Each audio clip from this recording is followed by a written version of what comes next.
বাড়িতে আসার পর থেকে আমার শরীরটা বিশেষ একটা ভালো ছিল না, মানে মিডিলের দিকে আমার শরীরটা খুবই খারাপ হয়ে গেছিল, বিশেষ একটা বের হতে পারিনি ভাই বোনদের নিয়ে। আর দুই বোনকে নিয়ে কিন্তু আমি বেরিয়ে পড়েছি, তাও এসছি হচ্ছে কি আমাদের ধুবড়ির ফেমাস যে নেতাই ধুপুনি ঘাট, সেখানে কিন্তু চলে এসছি।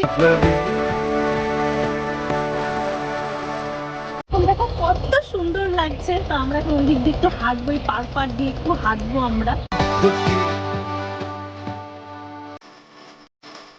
আচ্ছা তোরা কি এখন এই নৌকার মধ্যে উঠবি কি উঠবি না আমাকে এতটুকু বল। দেখ, হ্যাঁ উঠবো।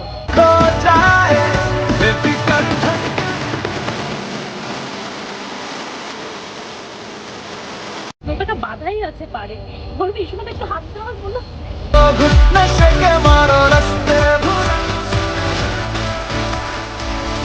তো নৌকাতে উঠেছিলাম মানে ফটোশুট করার জন্য, মানে নৌকার ওনার অ্যাকচুয়ালি যার অ্যাকচুয়ালি নৌকাটা, সেই কাকুর সাথে দেখা হয়ে গেছে।